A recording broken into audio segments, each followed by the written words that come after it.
My first experience happened on a regular basis for as long as I can remember. Most nights, my name would be called when I was sleeping. It was a man's voice. I always assumed it was my father. "Jacob," it said in sort of a half-whisper. I'd wake up to it and reply, "Yeah, Dad?" Nothing was there. Nothing was ever there. For a while, I assumed it was some mental thing that wasn't supernatural until much later. My dad told me that his name was called in the same way every night. Not just him, but my uncle as well, who shared the same name. There were a lot of small things like that would occur occasionally, such as our analog gas heater being turned to max constantly, even in the middle of summer, or light bulbs unscrewing from lamps that faced upward. Sometimes guests would see a little boy in the downstairs hallway late at night. They would tell my parents I was awake and running around, but when my parents went to check on me, I'd of course be fast asleep. The first big thing that I remember happened when I was 10. I'd come home sick from school. My mom and dad were at work. I was a little uneasy about being home alone, but I brushed it off and watched cartoons. About 10 minutes into my binge, I started hearing what sounded like a toddler running up and down the downstairs hallway. I could hear the slap of feet on the hardwood floor. Of course, I did the typical stupid horror movie character thing and went to investigate. I saw nothing, but heard the footsteps running towards me. I immediately called my aunt in tears, asking to be taken to her house. She tried to comfort me, saying, "Sometimes these things happen, but they can't hurt you." I wasn't having it and demanded she pick me up. It was around this time that my parents were remodeling our bathroom. All the activity was in full swing. My dad heard stomping upstairs when he was home alone and asked into the darkness for it to stop, only to feel a slap on his forehead. One day, my sister, who was 4 at the time, was sitting on the kitchen floor. She started screaming at the top of her lungs. When my parents asked what was wrong, she said that she saw a man at the back door. My dad found no trace of anyone. There was mud all over our backyard, and if there was someone there, they would have left footprints. My mom had a mirror that was angled to reveal the staircase from her bed.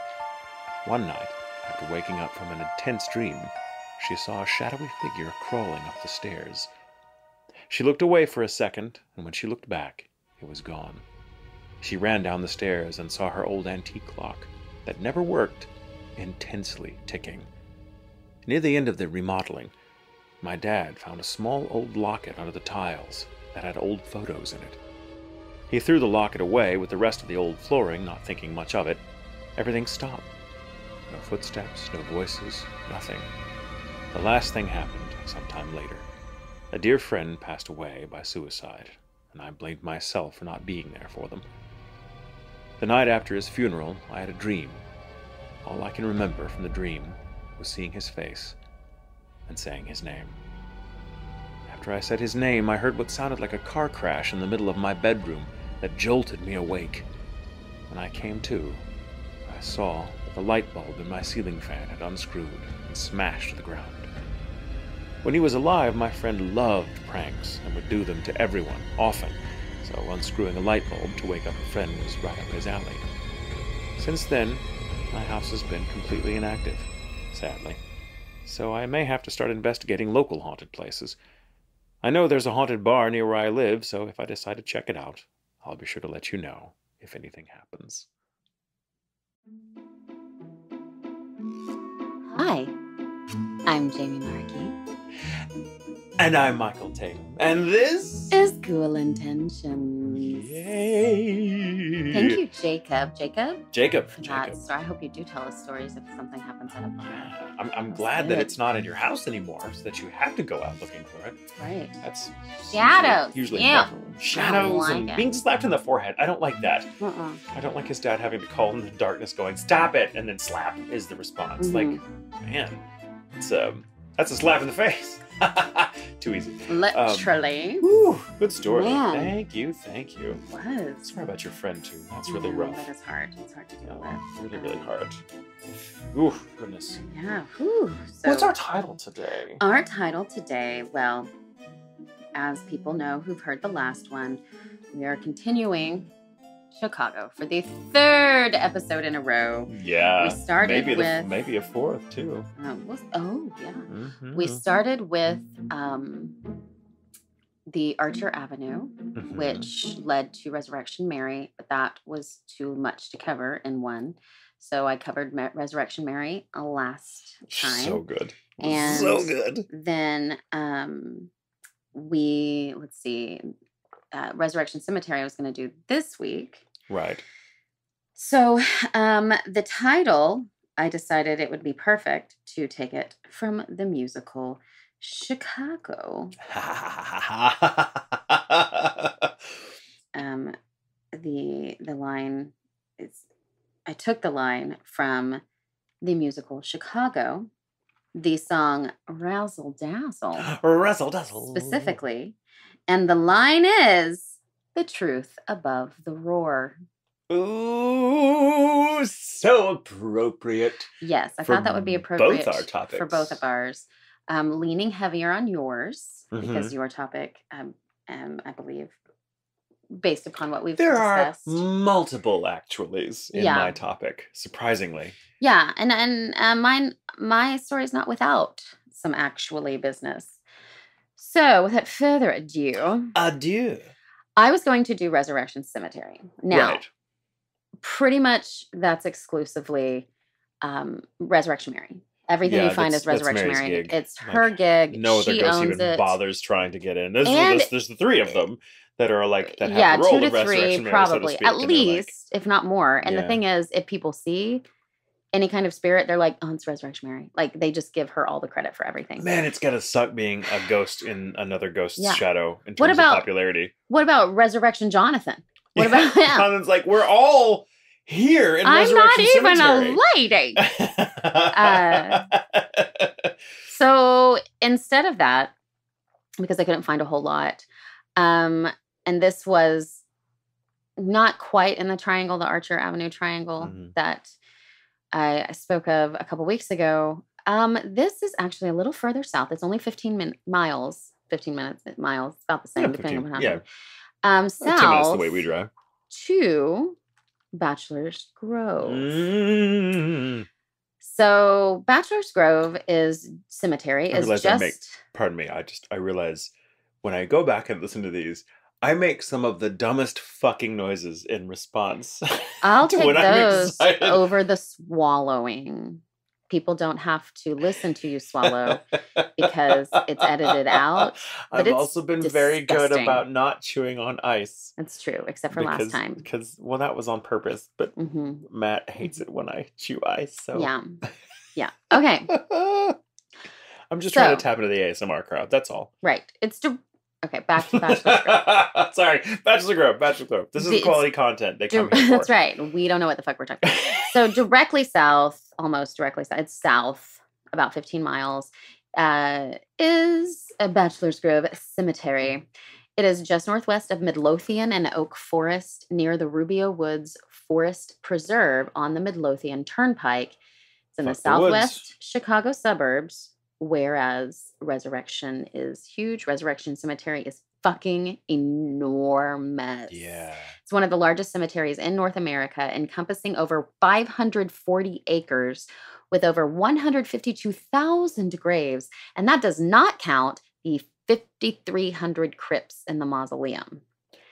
Wow. That shit is huge. Bachelor's Grove is 1 full acre with 82 plots. Now, tiny, just a little modest cemetery. It's just a little baby just cemetery. A little play. Yeah, I respect that. Guess which out of the two is considered one of the most haunted cemeteries in America? Bachelor's Grove. You're right. It's the underdog. I'm rooting for the underdog. It's little, but it packs a punch. Right. Okay. So let's get into it. The land surrounding Bachelor's Grove Cemetery was originally settled by English homesteaders who relocated to the area from New England around 1833. It's believed the original name of the actual cemetery was the Everden Cemetery, after the original holder of the property title, Corintha Everden, who purchased the land at the first Illinois public land sales in 1835. Why don't we have names like that anymore? Corintha. Corintha. Right. It's actually had a ton of names, though. Ursula Bielski wrote Haunted Bachelor's Grove, and I really want to give her a lot of the credit for research done on pretty much any haunting in Chicago. Okay. She's on her shit. It's hard to look up any history of hauntings in Chicago and not come across her research. She's fantastic. So in her book, she says, and then you'll hear why that she's kind of a level above. This is her book.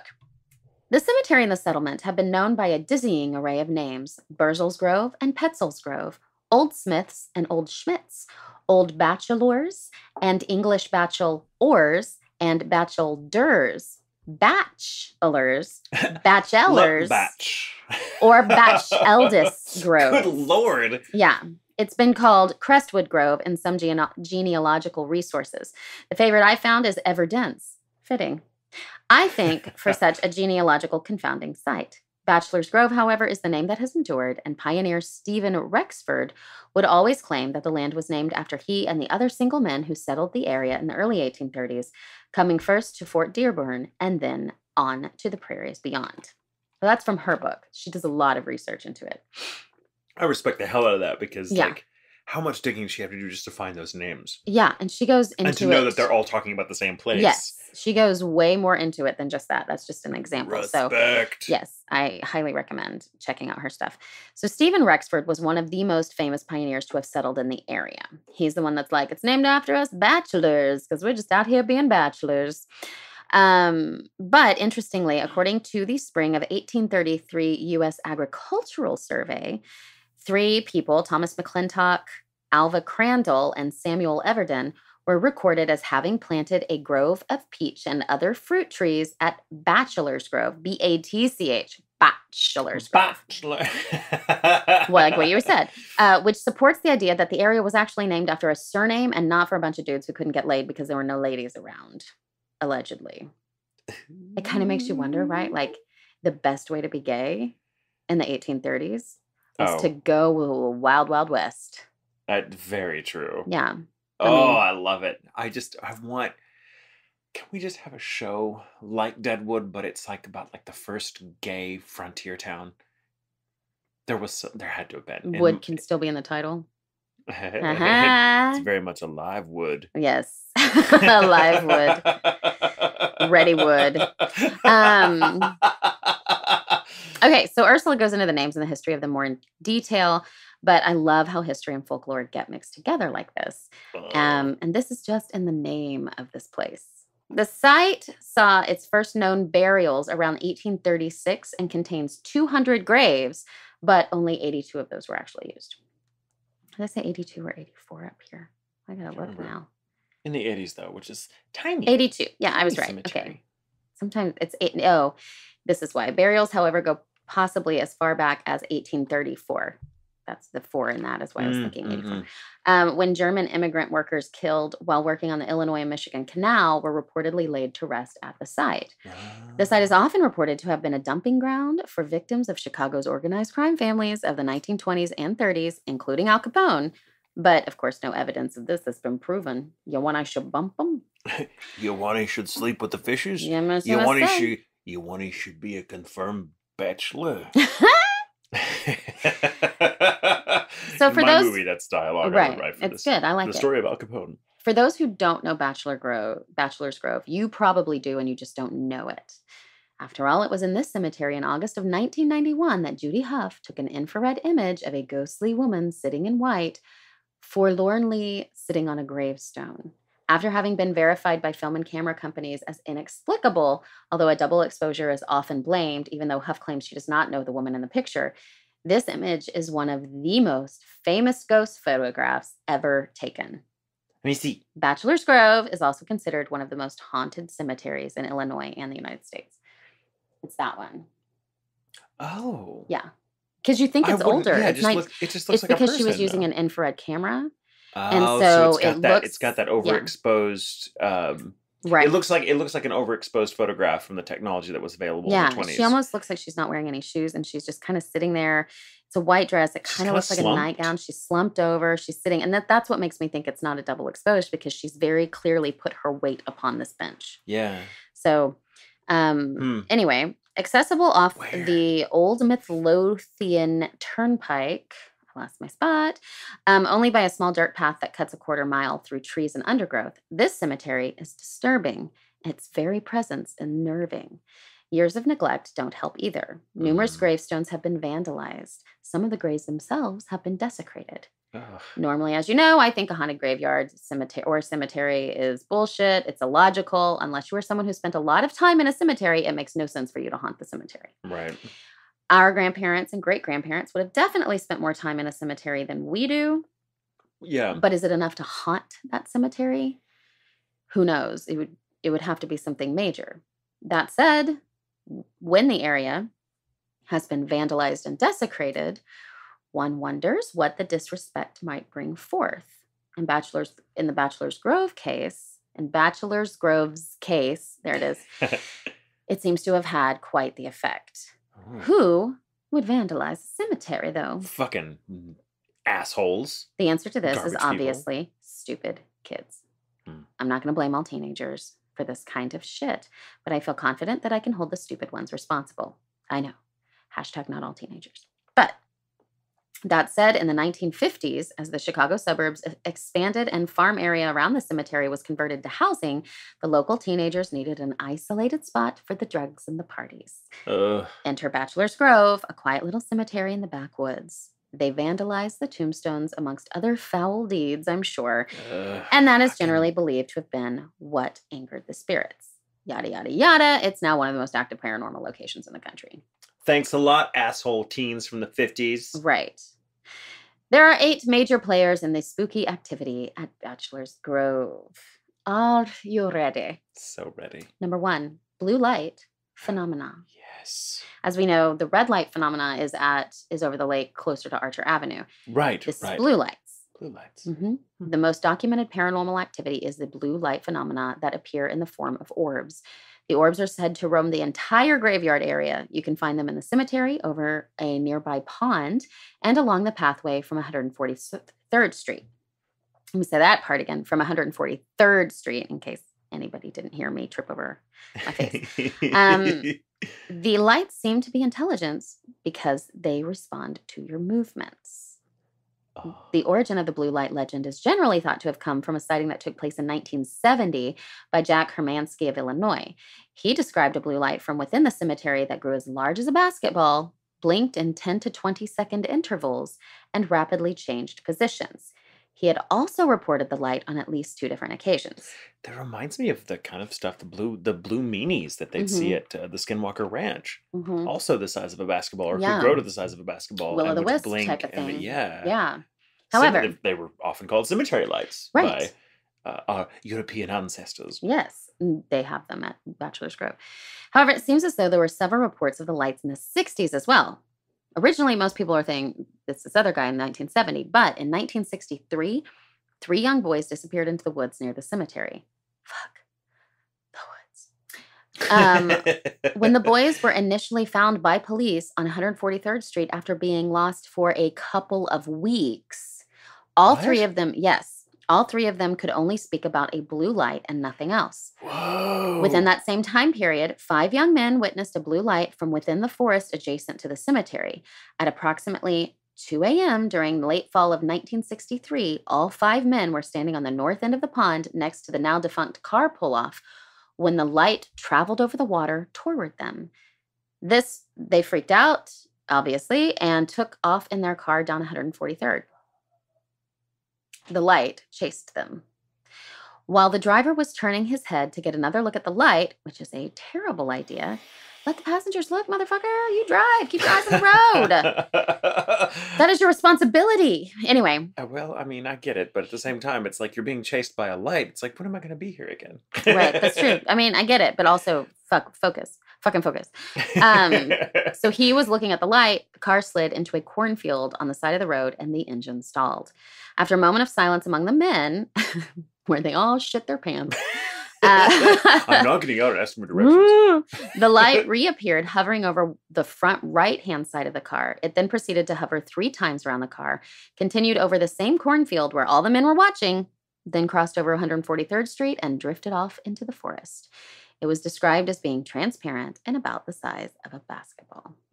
That's creepy as It's hell. creepy. And so straight up chase them. both of these stories were told by a teacher who would give these speeches, and he was one of the boys that saw the light, and he had the story about the two kids as well.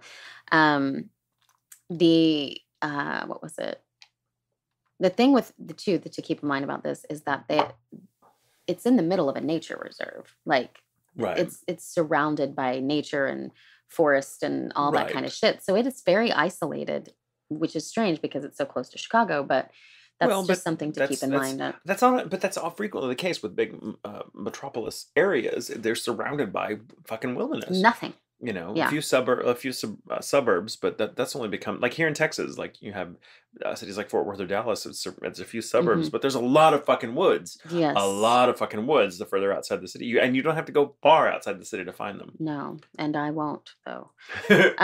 Okay, so legend has it that the light often appears on clear moonlit nights, though it has also been reported to appear during daylight hours. Oh. The only commonality to the sightings, short of it being the color blue, is that it has an apparent intelligence to it. Besides the extreme case of being chased, one indication of intelligence includes the light continuously fading from view when witnesses approach it. Then, a moment later, it'll reappear behind them. Tricky. Yeah. And the thing with the Bachelor's Grove, too, is it's part of the nature reserve, so you cannot go there at night. If you go there at night, you will be arrested. So just keep that in mind. Or chased by a blue light. Or chased by a blue light. Or one of these other things. There's other things? Yeah, there's 8. Oh, God. Number 2, the White Lady. This is a resident bitch in white. The bitch of Bachelor. She's also assumed to be the image in Judy Huff's picture.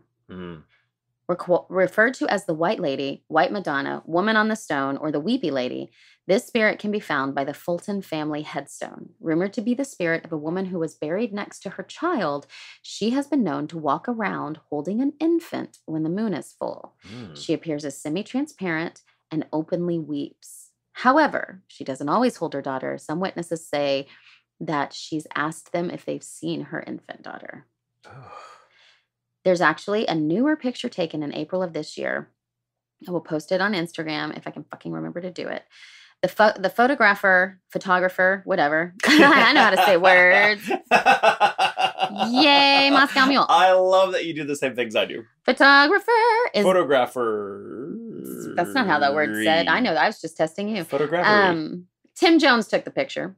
And this is the story in his words. I've always been drawn to taking pictures of older headstones and cemeteries. I attempt to capture the history in pictures that the weathered, faded, oftentimes broken headstones are longing to tell.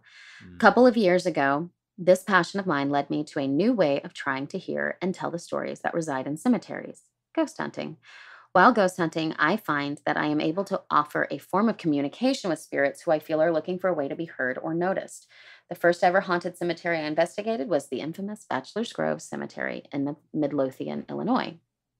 On Saturday, April 20th, I returned. That's of this year. Oh. Like, it's very new. Oh, shit. On Saturday, April 20th, I returned to Bachelor's Grove Cemetery with my ghost hunting team. In the presence of other paranormal, that's the name of the ghost hunting team. In the presence of others paranormal. That's the name of the team. Okay. While investigating, I wanted to take the first picture with my new Polaroid camera of one of the more iconic headstones at Bachelor's Grove. The headstone that says so much with only 2 words, infant daughter. Oh. After taking the picture, I quickly put it in my backpack as it needs a dark place to develop. Before leaving, I looked at the picture and I got goosebumps when I saw the white mass to the left of the headstone. It was an overcast day, and where the white mass was, there was not any sun shining through the trees, so I felt I could have captured something special. When I got home, I took a picture of the original, expanded the picture, and was speechless when I saw what looks like a woman's face in the middle of the white mass. Could the face in the picture be that of the White Lady or the Madonna of Bachelor's Grove? Every time I capture a picture, voice, or video evidence of something paranormal while ghost hunting, I am very appreciative that on that day, I was used to help tell a story. Damn. Yeah. Do you have the picture? I do. Oh, good. So it's a Polaroid. There's a picture of a Polaroid, and you can see the gravestone. And then the zoom in, it's very clearly some sort of mass. Oh. And zoomed in, I don't know about the face. That could just be pareidolia. But there's definitely That's a creepy figure, looking, though. That's so creepy. misty figure sitting there. Oh. In fact, that's good. That's this good. so-called woman in white is the one that's probably been captured the most. There are several pictures taken of what appears to be a woman in the cemetery. I'll post some of these on Instagram. Here's one. You can kind of see it's like the woods, and there's just an outline of a woman standing by the tree. That's a little dodgier to me. It's hard to see it. But get close. let me see. Go around the microphone and get close. Yeah, I have to really look to see it, but I don't think I wouldn't have found that image on my own. All right. It's not as compelling as the first one you showed me. And then there's this one. That's creepy as fuck. Yeah, that one's nice and creepy because it looks like it's looking out. So yeah, she's naked. No, I think it's just the way that dress is hitting. Okay, because it looks like she's just standing there and nothing. 1830s, 1840s. That would have been the style. But it looks like I see well, I know maybe, but it looks like I see like two legs that are separated. But I mean, if it's sheer, I have no idea. But that's creepy as fuck looking. Yeah. Yeah. God, that place is so overgrown too. That's sad. Yeah, it is. It is. So then we have number 3, the farmer. Ooh. Perhaps the creepiest haunt in Bachelor's Grove Cemetery is the farmer. In 1870, a man was plowing a field next to the cemetery. His horse got spooked and it dragged him into a nearby pond. Both drowned. Dale Kaczmarek, who wrote Windy City Ghosts, claims he found research confirming the drowning death of a farmer and his horse. According to Dale, police first reported seeing the farmer cross 143rd Street in 1973. As the officers were driving east on 143rd late at night, the apparition came from out of the pond, heading north, crossed 143rd, while rapidly passing in front of their headlights and disappeared into what is now called the Rubio Woods Forest Preserve. The officers did not file a report because, obvious, but Dale is the one who tells their story as well. So the same guy that tells the story of the Polaroid of the two kids. No, the one that says the farmer is verified. Oh, sorry. Yes, he's the one that also told the police story, and now that has a tendency to make some people suspicious of his stories.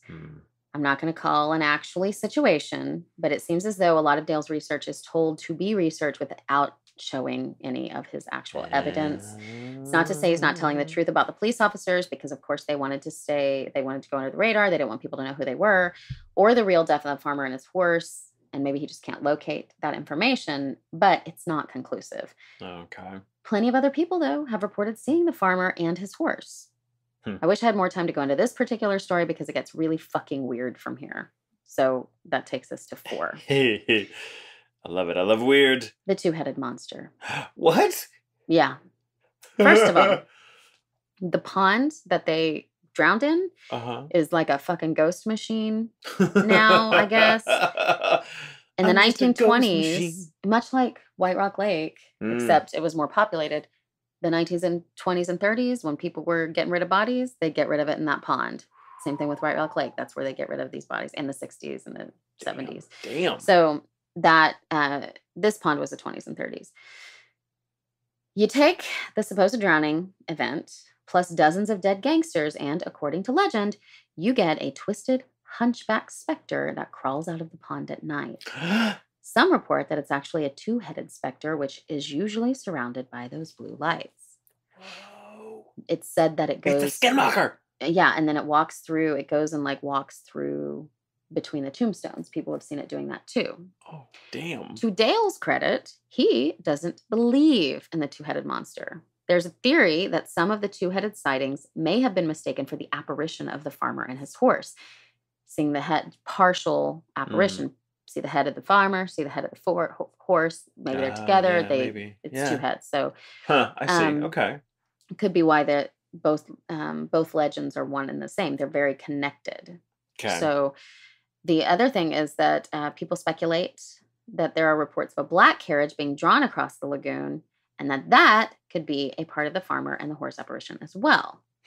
Maybe I think the horse and the carriage are visiting from Archer Avenue, where the carriage goes tearing up and down the street. Another theory. They just want to get some attention because back at Archer Avenue, like Mary fucking overshadows everything. I know. Like, I'm just gonna go. What about me? Be a big fish in a little pond. That's right. That's right. A big monster in a little pond.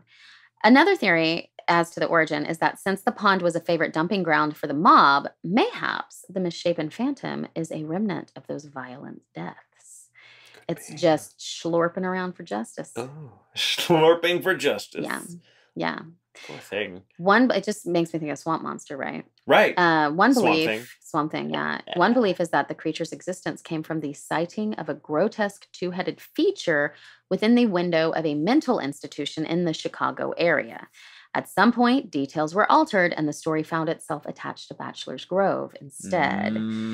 Other people believe it was a deformed man with a hunchback who was kept hidden from society until his death, which is a very common trope to hear. And then now he haunts the cemetery or haunts whatever area. Yeah. The hunch, they think that there's the hunch, but people assume that it's another head, but it's actually just a hunchback. I see. Yeah, two-headed monster. That is a very popular trope because that's all over England. There's like the famous castle that everyone thought there was like a monster that was really a dude that was like kind of like the Man in the Iron Mask type. It was a prisoner who was too deformed to be seen. Or when like, I don't know, if you saw the kind of people that were in photographs back then, I'm pretty sure they didn't lock those people up. The cemetery in Kansas, that one that is people just fucked with and just leave the cemetery alone. That one, it's the same thing. There was the devil had a baby with the witch, and he was so deformed, and then he died. You know, that kind of same thing too. Yeah. But it seems tropey, but tropes start somewhere. Tropey. So was Resurrection Mary, right? Right. You do not have to go to the cemetery to see this guy, though. It's seen around the tombstones for sure, going in and out, and coming out of the pond. But many of the reports say it's been seen while driving around the area. So, good luck with that, y'all.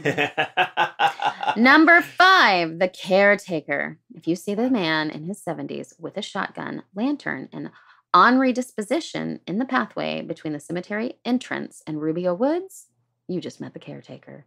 Usually he tells you to leave. Occasionally he chases you out. The legend of the caretaker has been found to include many variations. Today, the most common story speaks of a house located near the cemetery, which is supposed to have been the home of the caretaker. This house will show up and disappear, too. Ah, okay. Okay.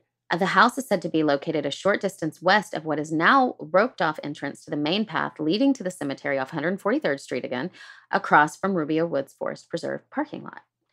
Legend has it that the caretaker went crazy and murdered his family. There are variations to the story, and that includes how they were killed. Afterwards, the caretaker is said to have taken his own life inside the house, in which his death was also carried out in different ways, but ultimately the house was burned down with all of them inside of it. Okay. In late fall of 1971, 2 male college students who parked on that defunct 143rd Street pull-off next to the pond near the cemetery. They were just out trying to see some supernatural shit for themselves. So they walked south on the narrow path between the pond and the creek and came across a man in his 70s heading toward them. The elderly man carried a clear globe lantern emanating a yellow-orange light and began to yell at the 2 students as he got closer. The students eventually calmed the man and let him know that they are visiting due to the stories of the blue light and disappearing house. Becoming agitated once again, he states that the blue light does not exist. He continues to tell him that the house is very much real and that it's the caretaker's house and that he is, in fact, the caretaker. The old man ends up telling them to go see the house for themselves, following behind on a path going toward it. While on the path, the light from the lantern goes out. And both students turn around to find that the man has disappeared. The caretaker legend shares a similar detail with that of the hooked spirit urban legend. Once in a while, people will give reference to a hooked hand man with a shotgun who used to live in the area. There are, of course, tons of variations in this story as well. The general idea is the man with a hook chases the lovers from the property which once belonged to him. Right. No, sexuality's bad. We're going to hook you. Right. So this one, I think we can give a hashtag actually on. It does sound kind of dodgy. It does sound dodgy. Now, the guy who tells the story of the 2 men who sees it is the same teacher that talks about the other 2 men that saw it, and the 2 boys that were stuck in the woods. And then saw the blue yeah, light. Okay. it comes from him. He used to give speeches at different schools about it. Mm-hmm. So them allowing him to say it gives it some weight. Yeah. You know what I mean? Gives the story some weight. But the truth is, you know, the caretaker legend is a legend. There was never a caretaker at the cemetery. Never. It's always been like a group effort. So there was no house for a caretaker. It's so small. It's so small. They didn't ever have to do that. Yeah. Now, that being said, could there have been an old guy who went around looking for trespassers and shouted at them? Definitely. Could have been some crazy guy that was just like, took that as like, I took it upon himself to be the caretaker. Do that. So you think about it. It started in the 1950s where they were desecrating the cemetery. Yeah. So I'm sure the people around there were like, fucking no, stop it. Let's keep our eye on the cemetery. Some dude was like, I'm going to patrol it every now and again with a shotgun. Yeah. 15, 20 years later, these 2 young teens are walking into the cemetery. What the fuck are you doing? So that could be somebody legitimately who then freaked them out somehow, right? Or maybe they got caught doing some real shit. And so they wanted to make sure that they weren't in trouble, but they told the ghost story instead. You know what I mean? Yeah. What's truth, what's not. And the truth, I mean, honestly, if there's a guy who spent 15, 20 years protecting the cemetery from teens, there's a chance he might actually be a ghost at the cemetery still guarding it. Yeah. You know, so that could be where other people have seen it. So the actually is the caretaker is not a caretaker. And whoever they're seeing, if the story is believed, is not someone that just maybe it's not a caretaker. Yeah, it could just be somebody who took it upon himself. Most caretakers at cemeteries don't carry shotguns. I mean, not in my experience. And I've been to a lot of cemeteries with my mom when I was younger. And you don't run into a lot of caretakers at said cemeteries. Like it's just not. It's rare to have someone living on the property that caretakes a cemetery. That's just not. It's it's generally a job someone's paid to do for an estate. Right. But it makes a great story. Does make a great story. Especially for people who don't realize that. Right? Yeah. Does make a good story. But I think I think it's dodgy because it comes from someone's lack of understanding of what that job actually is and how it would come about. Right. Doesn't mean I still like the idea of it some guy being like, these fucking kids are breaking in. Someone's got to, and so like maybe he had family buried there. And so he just kind of took to walking around it with a shotgun, and maybe they just called him the caretaker in the neighborhood because it's like, oh, that's Bob. Bob's he's the sort of self-appointed caretaker. I could see that. I kind of like that story. Right. And then now he's a ghost. That seems more likely. Yeah. Number 6 is my favorite. It's a big black dog. Ooh, yes. This is some classic church grim shit, and I love it. People see a huge black dog, and then it disappears. The first sighting is said to have occurred in the 1980s, while 2 young men were visiting the cemetery. Just 2 young men should not go together. That's what I'm learning about this. I'm hearing that these 2 men, there's a lot of young men that are going to the cemetery to probably get it on because the cemetery is the only safe place for them to. There's a theme for this episode that I didn't realize was a theme until now. They're going Wild Wild West. So as one of them was walking around inside, he witnessed strange flickering lights within the flora. According to the witness, he could not find an explanation for the lights, and there was no object in the area that could have caused a reflection of some sort. Upon turning around, he then witnessed the backside of a black dog, and it faded away into what is being described as nothingness. There are multiple reports of some sort of supernatural animal along the road to Bachelor's Grove. Witnesses claim to have seen a very large black dog near the entrance to the road. This dog always vanishes when approached, normally right before their eyes. In June of 1998, a black dog was witnessed walking out of the roped entrance to the path leading to the cemetery off 143rd. Of the 2 people in the report, only one of them was able to see the dog despite being able to see it perfectly clear in the nearby light of the street lamp. Upon a second trip to the cemetery 1 week later, the same person who was able to see the dog was visiting the area with a group of friends when he saw the same dog in the same location. During this particular sighting, 2 out of 5 were able to see it. Without any movement, for long, the dog faded little by little until it was completely gone. It looked to them as possibly being a black Doberman. During the summer of 2003, a small group of boys witnessed a dog come from behind a tree and run toward them. Out of fear, the boys rode their bicycles out of the cemetery, and as they looked back, they found that the dog had disappeared. Author Jim Jim reveals his own encounters with a phantom dog in the late 1980s in his 2008 book, Chicago Hauntings for Teens.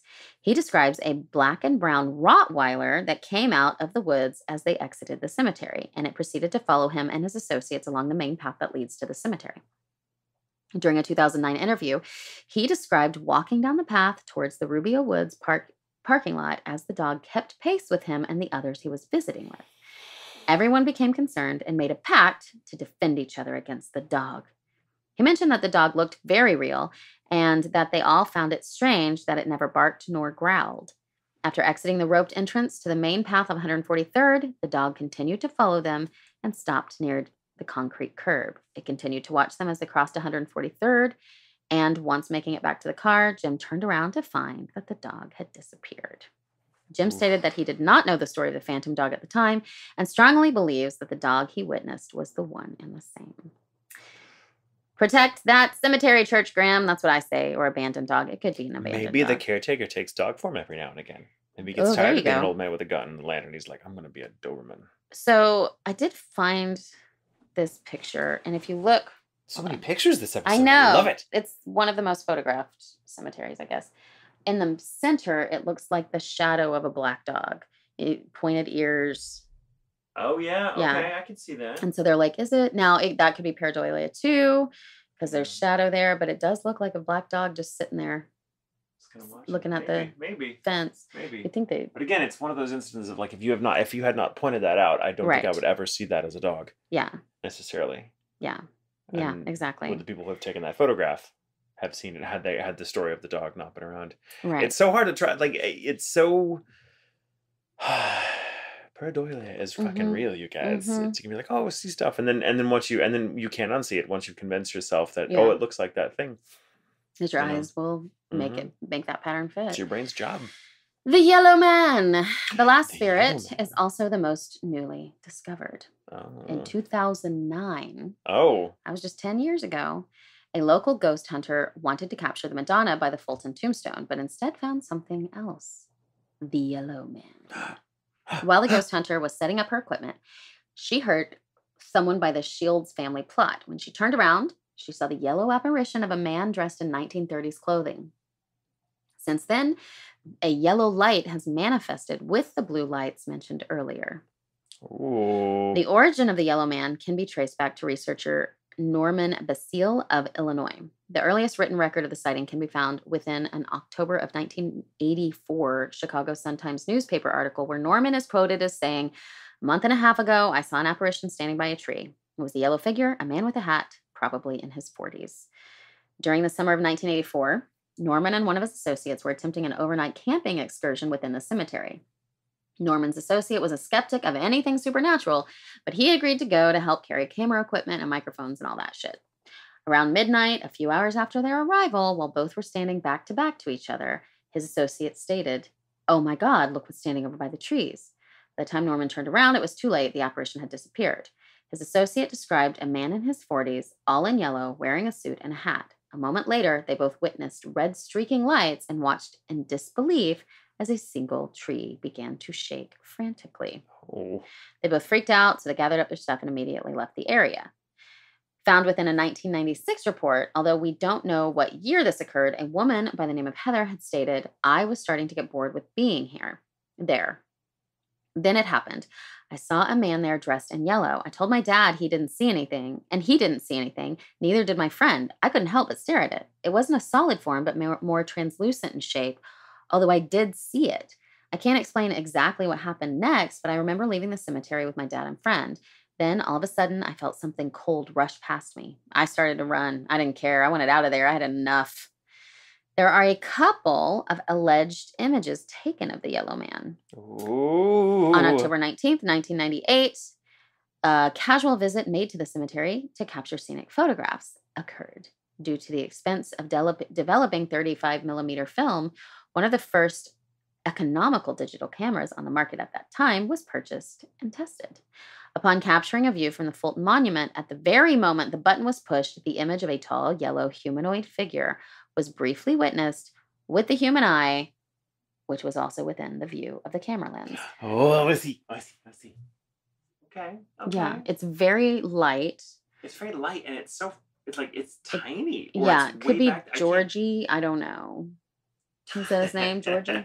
From It, yes. Yeah, because it's definitely yellow, like a yellow jacket or yellow suit or something. But yeah, it looks like a yellow hood and jacket or something. Yeah. That's weird. And so what makes this intriguing is the human eye factors. They saw it when they took the picture. And so, of course, what they saw is not what shows up in the picture, but something shows up in the picture that validates what they saw, which is really cool. I mean, it's like, have you ever tried to take a picture of the sunset? Right. You can't ever get it. It never works out. It never quite conveys what you saw. Found within a 2011 Examiner.com article by Patricia Marin is a photograph that was captured in close proximity to the sighting just mentioned. During April of 2009 at approximately 10:30 p.m., Nina Jankowski, there's a lot of Owskis in it's very Polish-Lithuanian area as well, of the Chicago Ghost Hunters Group in Illinois, photographed an orange-yellow light next to the Fulton Monument. You can't miss this one. Oh! It's creepy. Oh, that's creepy as fuck. Well, let me see that again. Even from over there. Oh! Yeah. Oh, yeah, that's creepy. Yeah. That's creepy. According to Nina, she was standing by the tombstone of Charles B. Shields in Lot 17 looking east when she started to feel somewhat lightheaded. Out of the corner of her eye, she saw something that looked like a shadow person run past her. That's when she snapped the photo and caught this anomaly. The article goes on to quote Jankowski as saying, "Once I started feeling dizzy, it was almost as though I was somehow surrounded and being guided to take this photo. When I grabbed my digital camera, I noticed it was turning on and off by itself, and it was on a different setting than the one I had chosen earlier." Ooh. And then it's all shapeshifters now. I'm telling you, I think maybe Bachelor's Grove is a portal that leads to it makes you wonder. Skinwalker Ranch. Is that it? Was there 7 or 8? I guess we're just 7. That's it. That's the end of my story. I thought there was more to it. And I guess that's it. It won't sway. Let's see. Yeah, I guess it's 7, not 8. I think a couple of them are combined into one. But, so yeah, that is Bachelor's Grove, one of the most haunted cemeteries. There's a lot of stories behind it. And I think probably a lot of those, and photographs, a lot of those stories are legend, but it seems as though it's not all made up. There's something going on at Bachelor's Grove.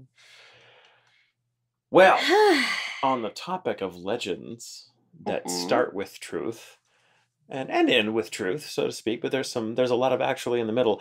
I'm going to tell mine, but first, I'm going to go pee. Okay, that makes sense. Maybe make us another round of drinks. Okay, let's do it. All right. So because we've been in Chicago for a couple of weeks now on the podcast, we're not actually in Chicago when we record this, though. God, I wish we were. I decided it would just be, I mean, we've been talking about ghosts and the ghosts of the Windy City, and I thought, wouldn't it be interesting to explore a horrific story about a guy that certainly made some ghosts? Mm-hmm. So I'm doing, It would be. So a lot of oopsie ghosts. For this guy, I'm doing mine on H.H. Holmes. Woohoo! And we had a couple people actually suggest that too. So good. Awesome. And this is, I'm going to tell you right now, this is kind of like Resurrection Mary. It's going to be, or with that cemetery anyway, it's going to be a 2-parter because his story is way too complicated. There's a lot of left turns. There's a lot of, actually, I thought I knew this story. Mm-hmm. So I have 3 sources that I'm citing, kind of in order of publication. There's the wonderful true crime book by Harold Schechter called Depraved, about the exploits of H.H. Holmes. Then, of course, there's Devil in the White City by Eric Larson, which is how most people know of it, which is also a superb book. And a very recently published, in fact, I think it just came out in 2017, a book by a guy named Adam Seltzer called H.H. Holmes, The True Story of the White City Devil, which found a lot of new information about him that was not previously known.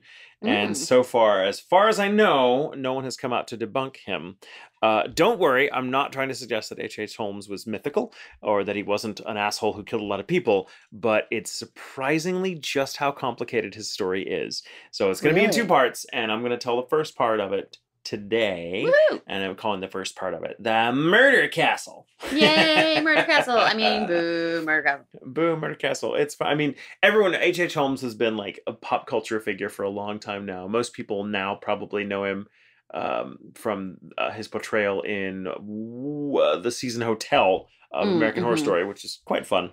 Yeah, he's the first serial killer, known serial killer. He's the first urban serial killer. He's not the first serial killer that America ever had, but he's notable for a number of reasons. Most of which, he's the first urban serial killer because he was the first guy to do it in the big city, in a big city, because big cities were not known at the in America. Right. And he wasn't he the first one that they knew that it was a serial killer at the time? No. Oh. No, because he was pretty good at covering. He was pretty good at covering his tracks. He only got caught trying to do other crimes. He was very much an opportunist, but he was also very much I mean, he was just a fucking criminal through and fucking through. I don't think he ever did a legal thing in his life. So he was a con artist. He was a kind of a lonely hearts killer. He was he was a flim flam man. I mean, I will go through the list of things he did, but like said flim flam man. Yeah, enjoy it. Flim flam. That's a great word. No one uses, but it was very popular shortly after this era. But we'll get into the era because he was very much the man of the age. Okay. He's also known because a lot of some of the killings that would, only be known about years later took place in 1888, or at least that's the year that he first kind of came into prominence and first came into the ability to kind of murder on a massive scale, which he wanted to do, which we'll get into that. It was his dream to build a murder castle. He didn't just do that because like, oh, I have a castle, I should murder in it. He was like, one day. As a child, he probably sat down and was like, one day I'm going to have a castle and I'm going to use it to kill people. That's his A dream thing. Is a wish your heart makes. His black little heart made that wish when he was very young, according to him. But I want to take a detour for just a second, and this may blow your mind too. But he is H.H. Holmes is, for a lot of reasons, he's kind of the American archetype of the Bluebeard killer, of the charming, sophisticated, romantic leading man type who also just murders women, either because he grows bored with them or to fleece them out of money, and murdering them is the easiest way to get away with it or whatever. But did you know? I don't know. That himself...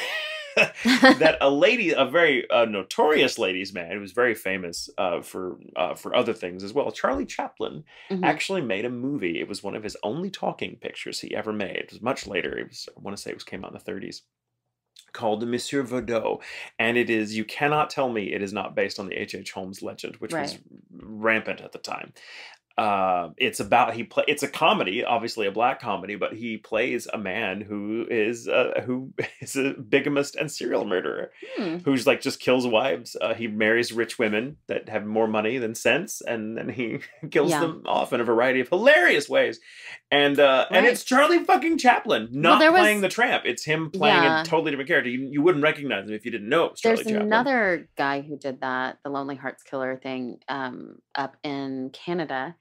In a town that I was in this year, maybe last year. Toronto? No, it's smaller. It's like the Fort Worth of... Calgary. Calgary. Yeah. Was it Calgary? That's the Fort Worth of... Maybe. It's the cow town. It's now the I can't remember. Everybody's going to be like, it's this one, Jamie. But he Well, they can't blame you for not knowing it because this wasn't your topic. That's true. It's not my topic. Yes, I went on the ghost tour of that particular town with Erica, but I cannot remember where it was. It'll come to you. I'll blame the vodka. Blame the vodka. Blame the vodka. That drink done hit you hard. But anyway, he did a lot of murdering of like the Lonely Hearts thing. They didn't even have to have a lot of money. He would just be like, "Hey, let's start this business. It's a great idea." Her family would give them a lot of money to do it. Then he'd kill her and keep them. Sometimes Holmes killed women because he wanted to swindle them out of money. Sometimes he just really liked them and wanted to like have his way with them, and then grew bored and then murdered them. In fact, there are only 2 women that seem to have survived their relationships with Holmes, and they were pretty far apart and never knew each other. So he was born. Did one of them make meat pies? His real name, and I can't blame him for going with H.H. Holmes because his real name, he was born May 16th, 1861, as Herman Webster Mudgett. Well, that's his real name. He was born in Gilmanton, New Hampshire, to a pair of devout Methodist parents who ran a farm. And being devout Methodist parents did not spare the rod. They supposedly beat him for the usual childhood infractions, but added to this the curious habit of often locking him in the attic. Oh, no. Now, after the Great Fire, the Great Chicago Fire of 1871, which Holmes would have certainly been aware of, he often daydreamed about his mother and father being burned alive, though he insisted he loved them. Well, this makes you ask the question, was it that they... chicken and egg, right? Did they abuse him? And or was he just always like that? And they were like, I'm going to go ahead and put him in the attic because I don't trust him to be Antichrist. Free. Well, I will say, getting locked in an attic or even a basement as a child of that era is not unusual. And but Holmes is unusual for both what he was, because he was really, oh my God, the depth of his just complete sociopathology. Like, he cared for nothing. And it was like, for him, it's a big lark. All of this was a big lark. Yeah, that's a sociopath. Completely. But I mean, even that word doesn't seem to do it justice. Like, he doesn't, I mean, sociopaths would look at this guy and be like, no, you're too much. Now, granted, most of what we know about his early years comes to us from Holmes himself, who was, of course, among many other things, a notorious liar. I mean, he is the biggest hitch in trying to find stuff up about him. When he was caught, was that he was full of shit. Like, he loved leading police on wild goose chases. He was convicted and executed for murdering 9 people that they could prove with remains that they found. He confessed to 20. Some historians say he killed over 200. Wow. They don't know. But anyway, most of his childhood kind of, nothing survives from his childhood except what came to him. But there are 2 incidents that are corroborated by other people that stand out. The first one, and this was kind of is as closest to kind of an origin story as you can get, but a group of older neighborhood boys who were fed up with Holmes's pedantic attitude in school. He was one of those insufferable fucking know-it-alls. Dragged him into a local doctor's office after hours and stuffed him inside a cabinet with a real human skeleton that the doctor kept for display purposes. Now, bear in mind, these were the wilderness years of modern medicine. Like, we were just getting out of the belief in humors and using leeches and shit like that. But it was also a time of fucking crazy experimentation where doctors were just like, so a doctor's What happens office... if we do that? Lobotomies. All that, So doctors' offices were fucking scary places. The doctors did not think about, like, well, do people need to feel comfortable? Because no, people come in and, like, there's bloody fucking tools hanging up on the walls. There's a little mini lab over there with all kinds of crazy shit going on. And they're not going to give you painkillers. That's not a thing. Well, you could get cocaine for your teeth. Yay! And laudanum for your headaches. Yeah, right. Both of which work really well still. Kidding. I mean, they do. They do. You're not wrong. But Holmes recalled the experience of being locked in that cabinet with that real life skeleton as formative. Like, that he was terrified, but the course of that evening that he spent, like, apparently the whole night there, he grew to kind of think, this is fucking cool. And afterwards, he kind of became obsessed with death. And he often looked back on that moment as when he realized he was different. Another incident that we know of is there was a little boy named Tom who mysteriously fell to his death from the upper floor of an abandoned house he was exploring with Holmes one afternoon. Now, no charges were ever brought against him, but everyone that knew Holmes felt that he had had a hand in little Tom's death. When asked whether he missed his one and only friend, Holmes said simply, "I'd rather be alone anyway." Wow. So he was an intense, off-putting child with piercing blue eyes that could bore a hole through the hardiest adult. And indeed, Holmes would turn these rather idiosyncratic traits to advantage as he got older, conning just about everyone he came into contact with. At 16, Holmes, for now let's call him Mudgett since that was his real name, graduated high school and took teaching positions in Gilmanton and later nearby Alton for a few years until on July 4th, 1878, he married Clara Lovering and fathered a son named Robert. Now, fascinated by the human body, not to mention the small fortune the right sort of man could make hawking cures for whatever ailed you, Mudgett enrolled in the University of Vermont, but quickly grew disenchanted with the medical curriculum and instead switched over to the University of Michigan.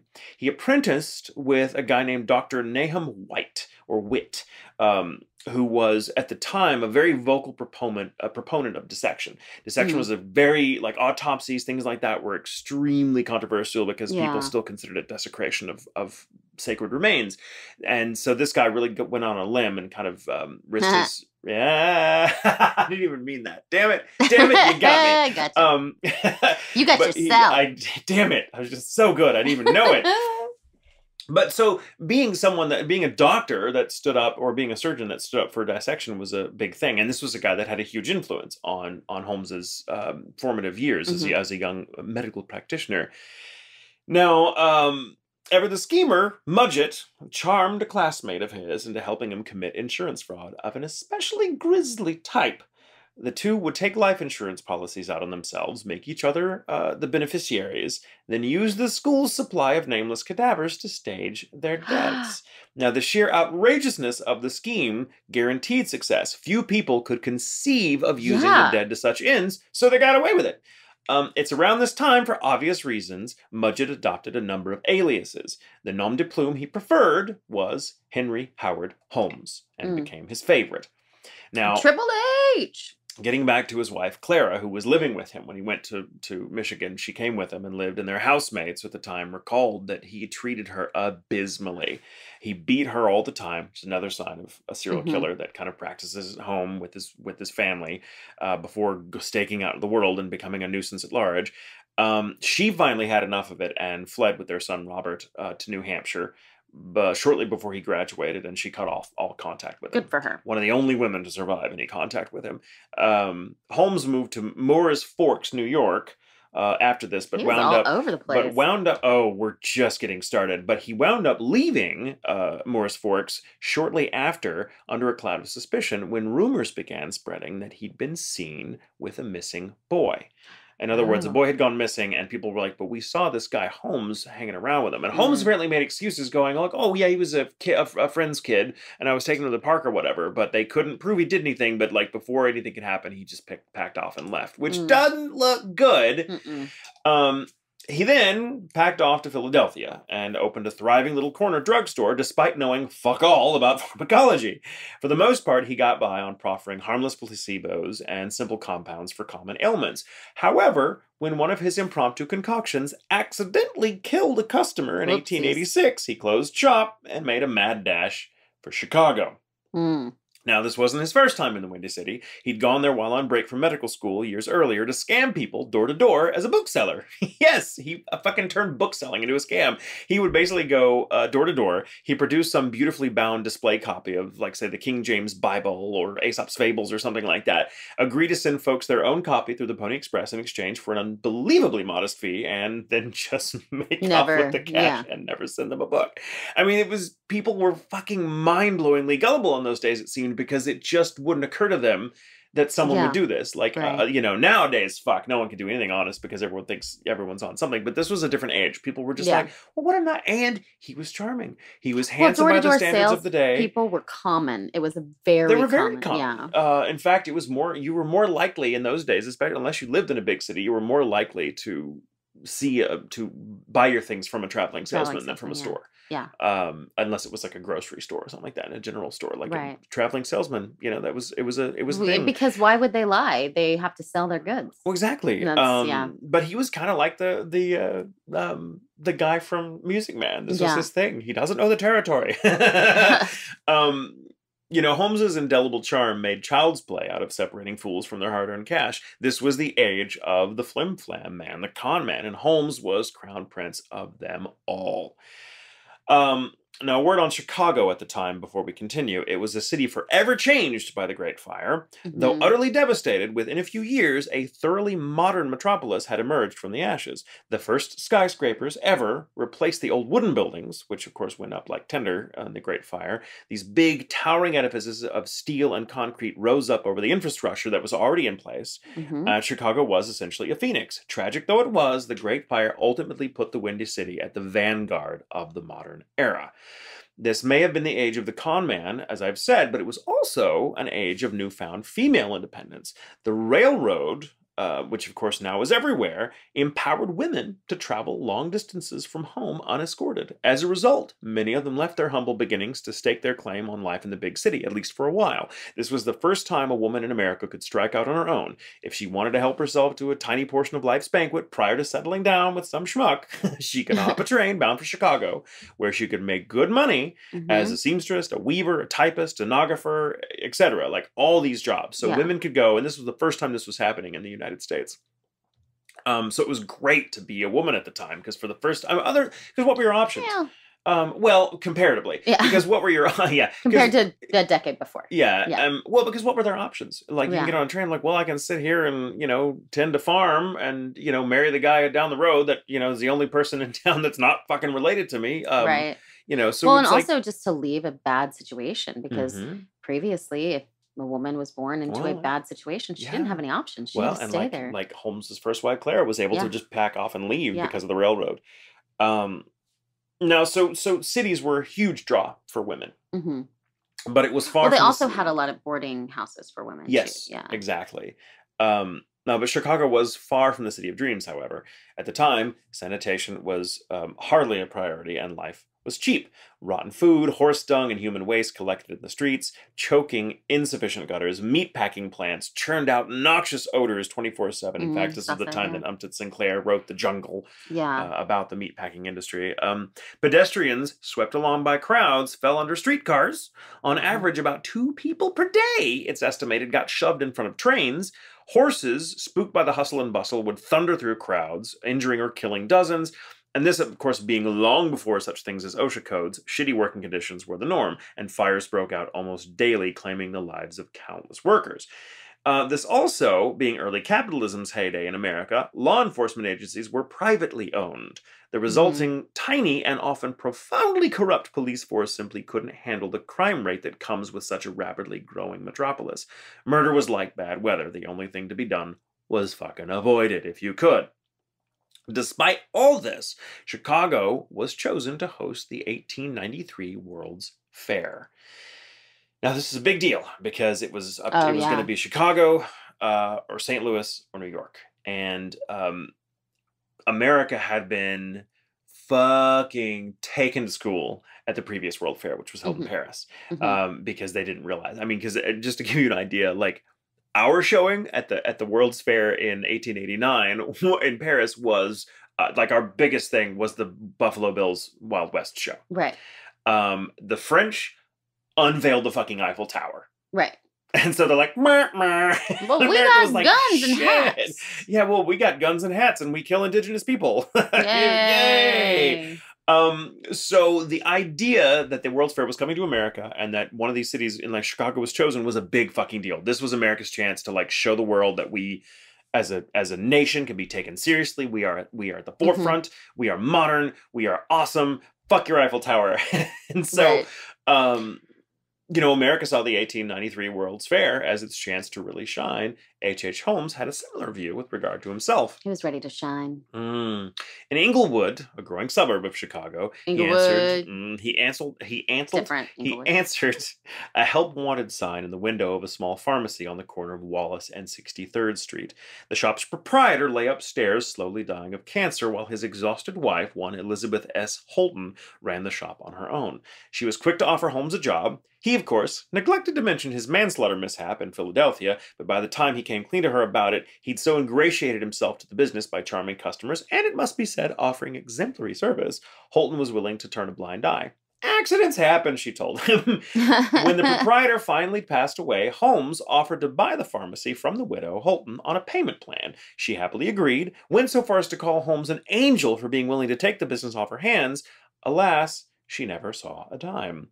When pressed, the handsome, mustachioed sweet-talker would simply smile demurely and make excuses month after month as to why he couldn't pay her yet.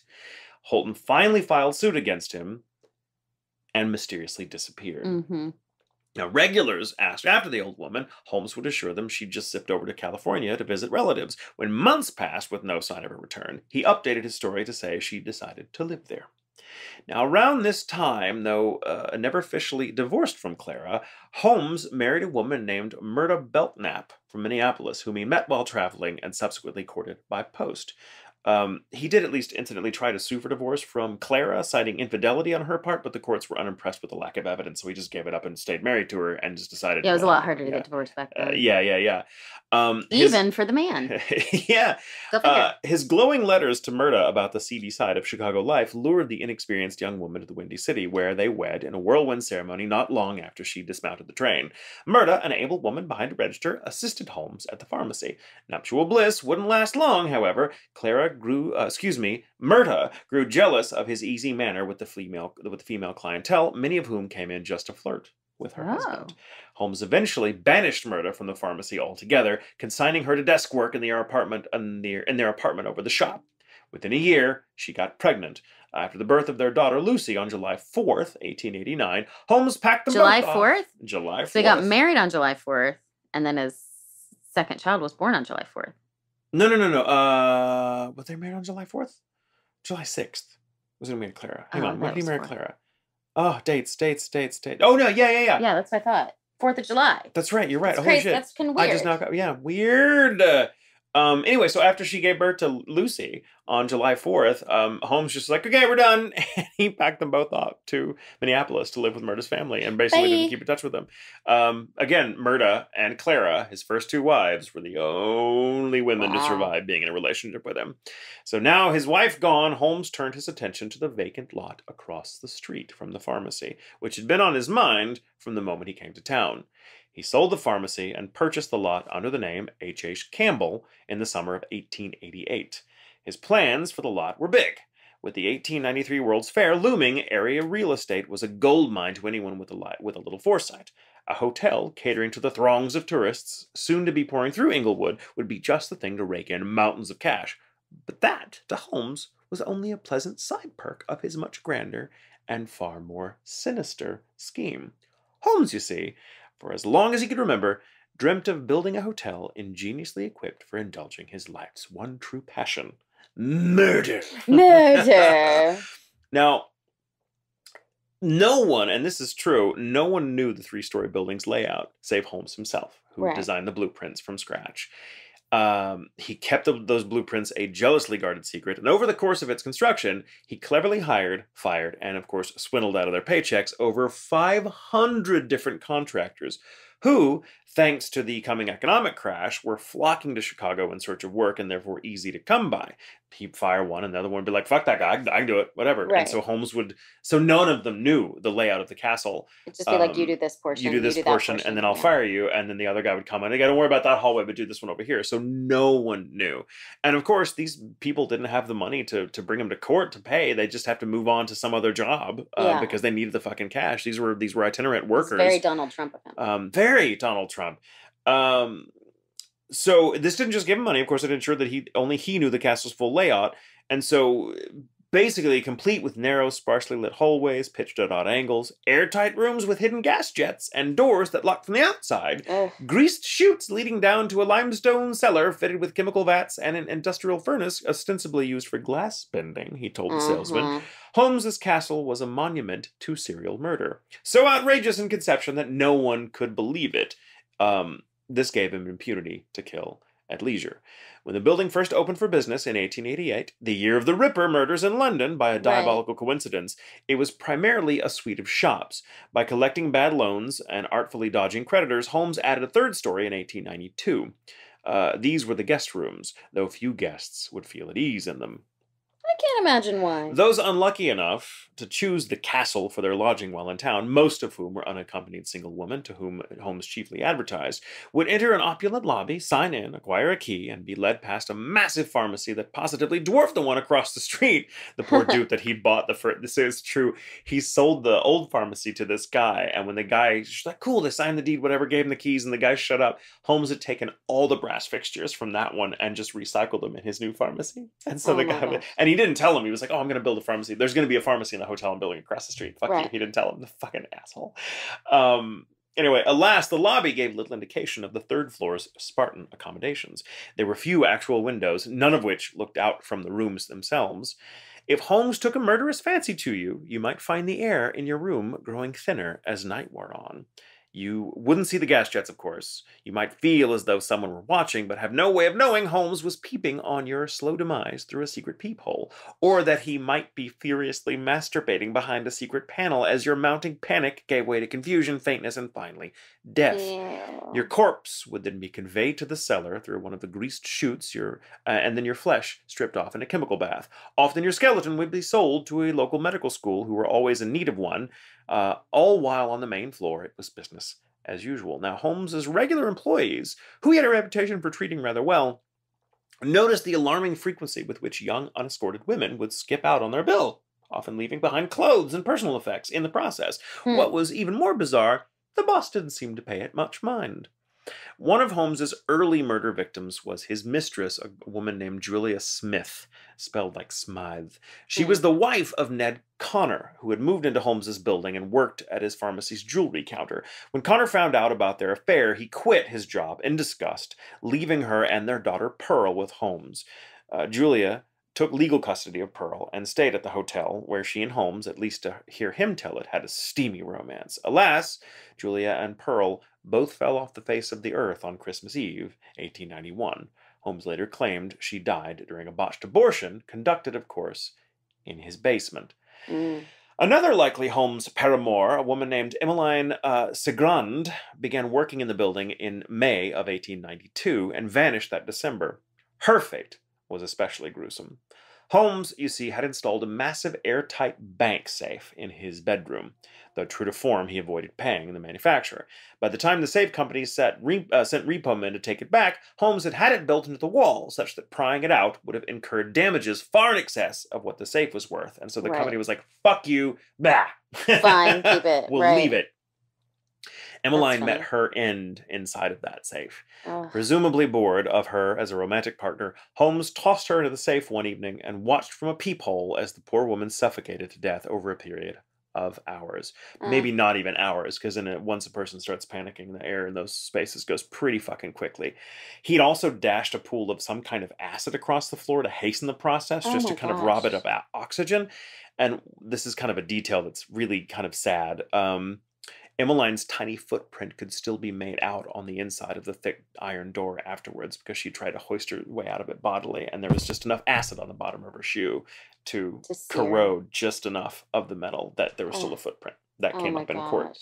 Another of Holmes's victims, Edna Van Tassel, is believed to have met her fate in the same manner not much later. These women, however, would only be two among many, as we'll see. And we'll get to that in part 2. Yeah, there's so fucking much. Wow. But I will say, as a little teaser, did you know that Holmes intended to build a murder castle in another city as well? When things started going south in Chicago, he decided to actually go south, and he acquired property and was on the verge of beginning building another even better murder castle in Fort Worth. Really? And that's true. Oh, he could have killed the shit out of people in Fort Worth. With the cattle and all that stuff. Yeah. Ooh. Yeah. Ooh. It's already haunted enough, though. Right. Oh my gosh, that's awesome. I can't wait till next week. Dude. It's so gruesome. Yeah. And we'll hear more. We'll hear about his henchmen. Okay. Yeah. Yeah. And all these other schemes. Like, Holmes's ultimate downfall as a teaser is that he just had too many schemes going on at once. And he was never caught. The only reason he ever fucking got caught is because finally a bunch of creditors were like teaming up going, is this motherfucker doing this to you too? And they were coming after him for avoiding his debts. And in the process discovered that he'd been doing these other things. Right. Yeah. Wow. It's always the fucking money. That's the only reason. That's insane. Got caught. Well, I will try to steer us away from Chicago next time. But itching away from Chicago. I know it's just it's so juicy. It's so juicy city. We can do this for so many cities. Though. I know. This can be our new format. I know, right? Just hang out there focus for a while. for like a couple of weeks on one city. Yeah, maybe we'll see. Yeah. All right. Well, thank you, Michael. Thank you. And thank you everybody for listening. GhoulIntentions.com.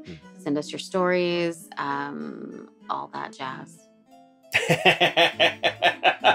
You need another drink. I Actually, do. we need food. We need food. I'm Fuck, so hungry. You guys hungry out there? I hope you're know. hungry. Let's go get some cheese. Oh my God, cheese. Let's do it. And remember, it's okay to sleep with the lights on.